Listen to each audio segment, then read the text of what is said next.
नमस्ते बच्चों। आज हम यशपाल जी द्वारा लिखित पाठ लखनवी अंदाज पढ़ेंगे। इस पाठ में लेखक ने लोगों की प्रदर्शन प्रियता की प्रवृत्ति पर व्यंग किया है। साथ ही ऐसे लोगों पर भी संकेत किया है जो कभी राजाओं या नवाबों के ख़ानदान से जुड़े थे, सामंत वर्ग में जिनके परिवार के लोग आते थे। तो यद्यपि आज़ादी के बाद आज ये सब व्यवस्था रही नहीं, लेकिन अभी भी कहीं ना कहीं उनके व्यक्तित्व में, उनके आचरण में, नवाबीपन के या राजसी जो व्यवहार हुआ करता था उसके संकेत दिखाई देते हैं। तो ऐसे लोगों पर लेखक ने व्यंग किया है जो प्रदर्शन प्रिय हैं। तो इसमें एक नवाब साहब हैं और लेखक हैं।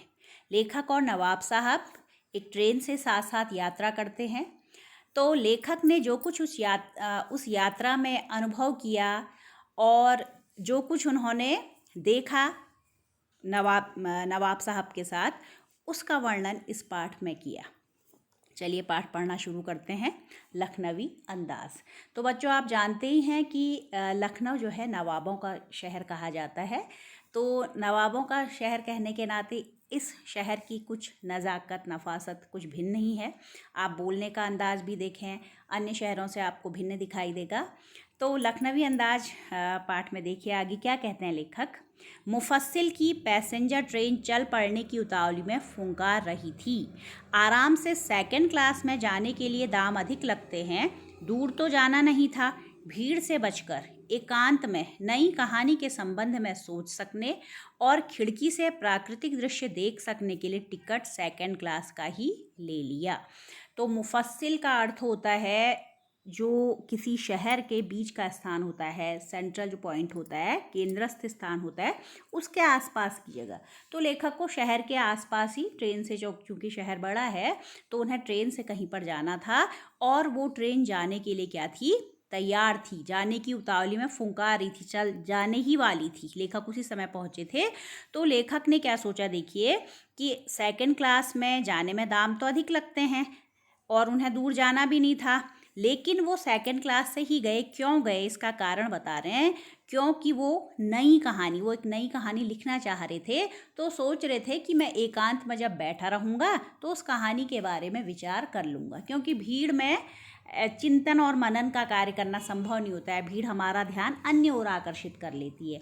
तो लेखक ने सोचा कि आराम से, मैं सेकंड क्लास में ज़्यादा लोग होंगे नहीं, तो मैं वहाँ पर बैठकर अपनी नई कहानी के बारे में सोचूंगा और साथ ही क्या करूँगा, खिड़की से आराम से मैं प्राकृतिक दृश्य भी देखता रहूँगा। यही सोचकर लेखक ने सेकंड क्लास का टिकट ले लिया। ठीक है। अब देखिए, जब वो गाड़ी में चढ़ते हैं, ट्रेन में चढ़ते हैं, तो क्या होता है, देखिए कह रहे हैं, गाड़ी छूट रही थी। सेकंड क्लास के एक डिब्बे को खाली समझकर जरा दौड़कर उसमें चढ़ गए। अनुमान के प्रतिकूल डिब्बा निर्जन नहीं था। एक बर्थ पर लखनऊ की नवाबी नस्ल के एक सफ़ेद पोश सज्जन बहुत सुविधा से पालथी मारे बैठे थे। क्या कह रहे हैं कि गाड़ी मेरी छूटने को थी, ट्रेन चलने को तैयार थी, बताया ना उन्होंने शुरू में ही। तो उन्होंने सोचा कि मैं जल्दी से चढ़ जाता हूँ, क्योंकि टिकट तो ले चुके थे। तो सेकंड क्लास का एक डिब्बा जो उनके सामने था, उसी को खाली समझकर वो दौड़कर उसमें चढ़ गए। अब लेखक ने अनुमान लगाया था कि डिब्बा शायद खाली होगा और आराम से वो अपनी कहानी के संबंध में विचार कर पाएंगे, लेकिन ऐसा नहीं था। क्या कह रहे हैं, अनुमान के प्रतिकूल। प्रतिकूल किसका विलोम है, अनुकूल का। प्रतिकूल यानी जैसी परिस्थिति ना हमने ना सोची हो, उससे विपरीत परिस्थिति। तो विपरीत क्या परिस्थिति हो गई उनके साथ, उन्होंने सोचा था कि डिब्बा खाली होगा, लेकिन डिब्बा निर्जन नहीं था। निर्जन अर्थात बिना जन के, निर्धन जन। तो बिना जन के यानी खाली नहीं था, उसमें कोई बैठा हुआ था। ठीक है। निर्जन का अर्थ सुनसान भी होता है, बिना किसी व्यक्ति के भी। तो डिब्बा खाली नहीं था, जैसा कि लेखक ने सोचा था खाली होगा, लेकिन ऐसा नहीं हुआ। ठीक। कौन बैठे थे उसमें, देखिए, एक बर्थ पर लखनऊ की नवाबी नस्ल के एक सफ़ेद पोश सज्जन बहुत सुविधा से पालथी मारे बैठे थे। दिखाई दे रहा ना आपको, ट्रेन की बर्थ है दो, सेकंड क्लास का डिब्बा है।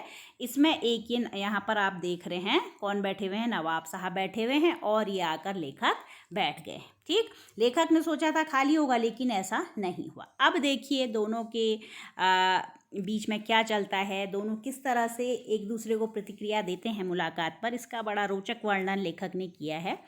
तो लेखक कह रहे हैं एक बर्थ पर लखनऊ की नवाबी नस्ल मतलब जो नवाब की तरह दिखते थे, सफ़ेद पोश का अर्थ है सज्जन व्यक्ति, एक भद्र व्यक्ति, ठीक है, अच्छे खासे लगने वाले व्यक्ति वहाँ पर बैठे हुए थे, पालथी मारकर आराम से बैठे हुए थे। उनके सामने क्या रखा था बताने, देखिए, सामने 2 ताजे चिकने खीरे तौलिए पर रखे थे। डिब्बे में हमारे सहसा कूद जाने से सज्जन की आंखों में एकांत चिंतन में विघ्न का असंतोष दिखाई दिया। क्या कहा है, ध्यान से सुनिए। डिब्बे में हमारे सहसा कूद जाने से सज्जन की आंखों में एकांत चिंतन में विघ्न का संतोष दिखाई दिया। तो लेखक कह रहे हैं कि जो नवाब साहब बैठे हुए थे सामने, वो भी शायद एकांत में बैठकर चिंतन करना चाहते थे, सोचना चाहते थे, लेकिन लेखक आ गए तो उनकी आंखों के भाव देखकर लेखक ने महसूस किया कि मेरे आ जाने से इनके एकांत चिंतन में विघ्न पड़ गया है। विघ्न यानी बाधा उपस्थित हो गई है, शायद मेरा आना इन्हें पसंद नहीं आया है, ये लेखक ने अनुभव किया। अब लेखक देखिए अपने ही मन में सोचेंगे कि आखिर क्यों नवाब साहब को उनका आना पसंद नहीं आया, ठीक है। तो देखिए क्या क्या बातें सोच रहे हैं लेखक, ये इसमें हम देखेंगे। सोचा, हो सकता है यह भी कहानी के लिए सूझ की चिंता में हो। क्या एक बात तो क्या सोची लेखक ने कि शायद ये भी किसी नई कहानी के लिए सोच कर यहाँ आए हों और मैं यहाँ पर आ गया, ठीक। और दूसरी बात क्या सोची उन्होंने, या खीरे जैसी अपदार्थ वस्तु का शौक करते देखे जाने के संकोच में हों। क्या कह रहे हैं, खीरे जैसे अपदार्थ। खीरे को अपदार्थ क्यों कहा, क्योंकि खीरा तो क्या है बच्चों, खीरा एक ऐसी चीज़ है जो कि सामान्य व्यक्ति के भी उसे लेकर खा सकता है, और सामने तो नवाब साहब बैठे थे, तो लेखक के आने से शायद नवाब साहब को ये संकोच हो गया कि इसे तो गरीब इंसान भी खा लेता है, और ये व्यक्ति सोचेगा कि मैं भी खीरा खा रहा हूँ जबकि मैं नवाब की तरह दिखता हूँ।